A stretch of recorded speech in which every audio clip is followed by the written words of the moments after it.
Welcome to Inside the Vandals, a weekly show covering University of Idaho football and the Vandals in action.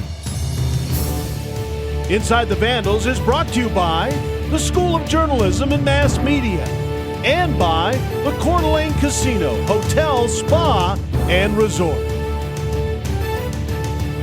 Welcome to Inside the Vandals, brought to you by the Coeur d'Alene Casino, Hotel, and Resort. I'm Harrison Lashner. And I'm Chris Thurman. From all of us at Inside the Vandals, I just want to say thank you so much for joining us every week. This will be our final show of the football season.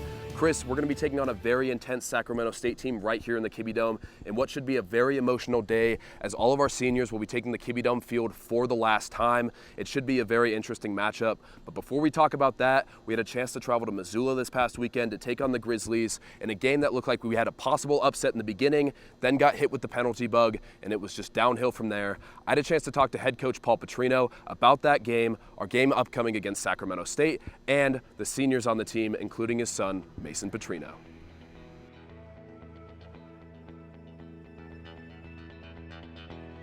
Coach, thank you so much for joining us. Thanks for having me. So we traveled to Missoula, Montana this past weekend to take on the Grizzlies in what was a really emotional game. We had the first 10 points, took advantage early, got hit with a few key injuries and just some key penalties that really hit us hard. How did that momentum really change in that game for us? Yeah, it changed. I thought our guys took the field with about as much passion and excitement as we have all year. I thought we played really well early. I think a little error came out of guys when Jeff went down, which is, you know, they can't do that, but Jeff had 96 yards in a quarter and a half. He'd ended up having over 200 yards. He was playing super. But everyone else got to just keep battling. But I thought our guys fought. You know, we just got to be more disciplined. We can't let things that you can't handle make you have stupid penalties. You know, and that's something that really hurt us. But I'm still proud of the way they fought and proud of the courage and toughness that they showed. And now we just got to get ready to play another top 10 team here at home and find a way to beat them. Exactly. As you mentioned, another top 10 team in Sacramento State this weekend. What are some of the things we're doing in practice really to prepare for them? Yeah, you know, we've worked hard. They're explosive on offense. They got a really good running back. They even led the league last year in rushing. Their quarterback's a really good player. He did not play last week. Their backup did a good job. 84 is a good receiver. So they do a good job on offense. Defensively, they got the defense coordinator that was at NAU for a long time, so he kind of understands. Does a good job. So we really just got to go out and execute and play hard and win this last game for the seniors. You know, what a great way for the seniors to leave the Dome is beating a top 10 team. That would be a great way for them to leave. Yeah, of course it would be. So as you just mentioned, it is going to be senior day this weekend when we take on Sac State. I'm sure the emotions are really going to play into their game plans going into that game, just not wanting to leave anything out before they take the field for the last time. How do you think that's going to affect them? Yeah, I think it's something. I don't think it's as big a deal when you still have one more game. You know, I think it's our last home game, but I think when it's your very, very last game that you're going to ever play, then it's a lot bigger deal. But for sure, they'll have a lot of emotions. And the biggest thing is they just got to go out there and give it everything they got, leave it all on the field, and never regret one ounce of energy or passion or toughness that they played with that day. I can't imagine they will. And lastly, one of the main seniors on this team, quarterback Mason Petrino, your son, been at the program for a while, started the last 2 years. He's really just had a huge impact on everyone around him. What are some of the things you have to say about his career here? Yeah, I think he's done a nice job. He's worked hard. I think the biggest thing that I'm proud of him, he's always showed courage and toughness. He's always stepped on that field and played with toughness and played with courage. And as long as you do that and get everything you got, then that's really what you ask anybody of and any player of. Totally understand. That's all the time we have for now. Coach, this will be our final show for the year, so thank you so much for joining us all year. We really appreciate it. And coming up next, we're going to be looking at quarterback Mason Petrino. Senior Mason Petrino. Quarterback, son, friend, a dedicated athlete to the University of Idaho. Petrino started his career in his freshman year, playing his first game at the University of Washington, and is now soon to finish his final season as he plays his last 2 games in the coming weeks. It's a little surreal. You know, you never think your time's coming. You always think you got a lot longer than you do. But, you know, I've had a great time here, a lot of great memories. But, yeah, it's a little surreal to come out this close for sure. Mason is the son of head coach Paul Petrino, and that reality has significantly added to his experience. Oh, for sure. You know, like I said, I've spent more time with him than I ever have my 22 years, these last 4 years. So it's been a unique journey in that itself type deal. But yeah, it's been great. He hasn't seen me play a lot of football in my life because he's always busy during the fall. So just being with him at practice and during the game days, it's been awesome. Petrino's career has been filled with great memories and fun, as well as lifelong lessons in the trials that life has given him, as it has been no easy road for the 6', 208-pound quarterback. Mason has faced scrutiny and battled through adversity his entire 4 years, but in spite of that, has posted a remarkable career. Just a guy that was tough and great work ethic. Those are the two things you control.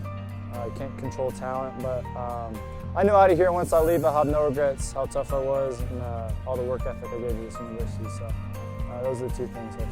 His junior season, Petrino played in all 11 games, throwing for 1,933 yards and 15 touchdowns, and was the team's third leading rusher with 245 yards and added 3 more touchdowns on the ground. Petrino also threw the game-winning touchdown against nationally ranked North Dakota with 27 seconds left. Thus far in his senior season, Mason has thrown for over 1,600 yards and 11 touchdowns, while running for 210 more yards and 2 touchdowns. Not only as an athlete has Mason performed well, though. He is a remarkable student and will be graduating early. So graduating 3.5, for sure, thanks to the JAM department. Had a lot of great classes in that department. A lot of great teachers helped me along the way. Mason plans to coach after he graduates and continue in his involvement with collegiate athletics. Although he will surely continue to build memories and friendships, he will never forget those that he has already made. And Mason's favorite target the past few seasons, star wide receiver Jeff Cotton. Hard work, dedication, leadership, and persistence are all words that can be used to describe Jeff Cotton. Cotton played high school football at Mountain View High School in Southern Arizona, where he was first team All-Region and first team All-Southern Arizona, catching 47 passes for 851 yards and 5 touchdowns. He then played college football at Pima Community College, where he caught 43 passes for 837 yards as a sophomore. After transferring to Idaho, Cotton redshirted his first year and made his debut in 2018, where he had a team-best 7 touchdown receptions that season. Cotton knows where he came from and is proud of where he is now. I feel like, it's been great. My whole situation before I got here, it was stressful, and being able to find a home like Moscow, it's been great. The people I've met, the coaches, and just everybody around the town, it's just been an awesome experience. Cotton has had an incredible senior season up to this point, catching 70 passes for 911 yards as well as 5 touchdowns. Someone he's came to grow a strong relationship with here at the university is quarterback Mason Petrino. I think, since I've been here, we've been just growing as teammates, and our friendship is going a lot more as well. And especially over the summer, we're spending a lot of time out here, and even just chilling with each other either at my house or his house, just playing video games, just getting to know each other better, and I think that helps us on and off the field as well. Being a leader on this team is something Cotton takes great pride in and wants to always be remembered for that. But after seeing linebacker Caden Ellis get drafted by the Saints last season, Cotton plans on shooting his shot as well. Next is I plan on graduating in December and going off and training somewhere and taking my shot with the NFL. Just a lot of hard work for the next 2 to 3 months after the season. Just dedicate myself to working out and just perfecting my craft on and off the field. For Inside the Vandals, I'm Harrison Lashinger.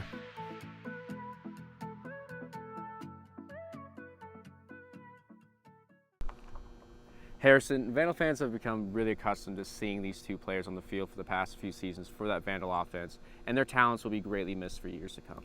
I'm really excited to see what these two do in the future. Like you said, it is going to be weird not seeing them. We are taking on Sacramento State today. They're a very good football team, top 10 in the country. One of the players we're going to be looking to have an impact in this game is star corner Lloyd Hightower. Tevin Duke with the story.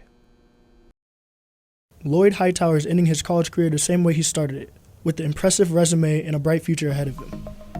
In high school, Lloyd Hightower was a standout wide receiver and now is a standout cornerback at the University of Idaho. I come from high school, played receiver and whatnot, and then I got switched to corner here. And just the transition from Temecula, California to Moscow, Idaho, is just quite a change for a young kid like me. So yeah. Lloyd Hightower has made a big impact on the field these past 4 years, but his teammates have also made an impact on him. I feel like if I didn't have my teammates, things wouldn't really be the same. Like the teammates, we formed such a strong bond that like I almost don't want to leave here because of my teammates and the bond I've formed with them and our camaraderie. Lloyd credits his growth and confidence on the field to his head coach, Coach Petrino. He, as a person, has believed in me when I was a freshman. When I didn't really even believe myself as transitioning to corner, I didn't he's always believed in me, always told me that, always told me like, you're gonna be one of the best, you're gonna be one of the best. He's always said that since I was a freshman, sophomore, junior year, senior year. Like, he's been the one coach that has always, I can say, has always believed in me, always. Looking back on his career, Lloyd mentions his favorite memory as a Vandal was the 2016 bowl game. That's the most pain I've ever been in. It was the coldest I've ever been in my entire life. My whole body was frozen, but we were all happier than we've ever been. And it was like, how could you be in the most pain and yet the happiest you've ever been in your entire life all at once? As Lloyd's career is coming to an end, he looks forward to the possible opportunity of playing at the next level in the NFL. A great story by our own Tevin Duke, who is friends with Lloyd. Not only is he a part of our crew, but he is also a part of the Vandal football team. Yeah, Harrison, another one of the seniors that will be playing for the final time today here in the KB Dome. It's one of the staples of the Idaho offensive line, All-American Noah Johnson.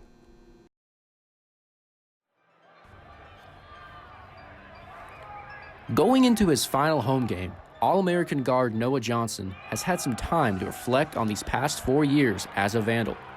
During his first 2 seasons, Johnson made the 2016 Sun Belt Conference All-Newcomer team and the All-Sun Belt second team. And after making Hero Sports All-America third team and All-Big Sky first team a season ago, these accolades don't measure up to his proudest achievement. Probably my Perseverance Award that I got from the team in 2017. I think that one really resonated with me because it's really something I try to pride myself on to, overcome obstacles in my life.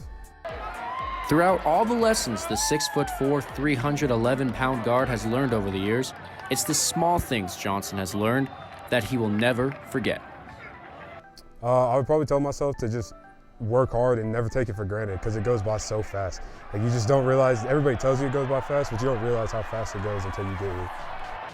Dedication, diligence, and persistence can describe the All-American guard in 3 simple words. As one of the leaders of this Vandal team, Johnson's determination throughout these past 4 seasons will forever be missed. I hope to be remembered as a Vandal as like a hard-working guy. I kept my nose down and grinded, and I worked, and it really just didn't matter what I was doing. I did everything 100%. For Inside the Vandals, I'm Chris Dermer. Coming up after the break, we're going to be looking at Vandals in action, as well as a player here at the University of Idaho whose name has never been forgotten. The Gator boys are back. Midland. Just because people say I've got a drinking problem. Midland with 2 big shows. Watching cigarettes. Friday and Saturday, December 27th and 28th. Coeur d'Alene Casino Resort Hotel. Performing music from their upcoming album, Let It Roll. Available now. Get tickets at ticketswest.com. And VIP experiences available at midlandofficial.com.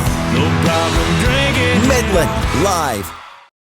Welcome to Vandals in Action. I'm Delaney Buell. And I'm Zach Kellogg. Delaney, Idaho Volleyball, after losing 2 at home against the Montanas in Memorial Gym, finished off their final homestand of the 2019 season against Eastern Washington on Tuesday and Northern Colorado last night. Let's take a look back to see how they did. The Idaho Vandals hosted 2 home games this week in Memorial Gymnasium, first taking on the Eastern Washington Eagles, winning 3-1 in a dominant fashion, and then hosted the Northern Colorado Bears, where they fell 0-3 in a deceivingly tight matchup. The Vandals played the Bears close in all 3 games, losing 25-22, 25-23, and finally 25-22. Northern Colorado currently leads the Big Sky Conference with a 14-1 record, 20-7 overall, and the Vandals slipped to 9-7 in conference play, 13-15 overall. Bears outside hitter and sophomore Jaden McCartney was a standout with 14 kills and 10 digs, leading Northern Colorado's attack. For the Vandals, middle blocker and redshirt sophomore Nikki Ball had 12 kills and a block. The Bears led the Vandals across the board statistically and proved to be the fearsome matchup that was expected. With 597 fans in attendance, the Vandals celebrated senior night before finishing their season on the road. For Inside the Vandals, I'm Evan Jamison. And Delaney, a very emotional night last night as Paige Piper and Delaney Hopen were honored as they finish off their time playing here at the University of Idaho in Memorial Gym. Still another week left in the regular season with the postseason tournament right around the corner. Hopefully they can make a run and compete for a Big Sky championship. And you know, Zach, a part of any game has to be Joe Vandal, whether it be Memorial Gym or on the Kibbe Dome field here. And you know, have you ever wondered about the history of Joe Vandal and how he came to be? I've always seen him on the field or in Memorial Gym, but never really know where he came from. I had the chance to look into the history of Joe Vandal and how we became the Vandals. Amongst the crowd, you can always spot him, cheering on every sports team. Joe Vandal, the most well-known mascot of the University of Idaho. But Joe hasn't always been the mascot here at the university, and U of I wasn't always nicknamed the Vandals. It all started with a sports writer, Lloyd McCartney. Working for the Argonaut, he wrote about the basketball team of 1917 and described them as vandalizing their opponents. Soon after, in 1921, all Idaho teams were nicknamed the Vandals. It wasn't until 1950 when Bill Curry, a Yale leader, decided to create a mask and become Joe the Vandal at all of the games. Since then, there has been many versions of Joe. Shelley Robson, the Associate Director for Development, North Idaho, described a time of Blow-Up Joe. He reminded me of Fred Flintstone because the way he kind of wallowed around and he could only do this. And so it was kind of unique. Our fans weren't real keen on him, so he did not last very long. So we went back to the Joe Vandal that we all know and love today. Being the only Vandals in the nation, Joe represents a lot, not only in athletics, but with student life as well. Over the years, many have filled the shoes of Joe Vandal, and although the person on the inside isn't always the same, the history and meaning behind our beloved Joe will stay the same for years to come. For Inside the Vandals, I'm Delaney Buell. Delaney, really interesting to see how Joe Vandal came to be and how he's a staple now here at the University of Idaho. Hopefully we'll see him on the sidelines today against Sacramento State. That's all the time we have for you here today. Thank you for joining us this season on Vandals in Action. I'm Zach Kellogg. And I'm Delaney Buell. Chris and Harrison, back to you guys. Thanks, Zach and Delaney. Chris, as the season winds down, we have a chance to look at a former player here at the U of I whose legacy lives on. Bryce Obeid with the story. If you're the type of fan who never misses a game, you've probably already noticed his banner hanging in the Kibbe Dome. If you're the type of fan who goes straight from the tailgate to the corner club, maybe you've seen his poster hanging above the shuffleboard table. John Freeze is a legend at this school, and for good reason. John passed for over 10,000 yards here at U of I. He led the nation in passing twice. He was named Conference Player of the Year 3 years in a row, and even won the Walter Payton Award his senior year. After an 11-year career in the NFL, John was inducted into the College Football Hall of Fame in 2006. I had the chance to catch up with John after the homecoming game. I asked him if it was ever difficult for him to remain humble through all the success. No, it wasn't very hard for me to do for maybe two reasons. One is that's how I was raised. I despise arrogance. Even if you're a Hall of Fame quarterback or athlete, world champion in another sport, that's great, but nobody cares about that if you carry it wrong. John's modesty was evident. He never missed an opportunity to credit his coaches or teammates.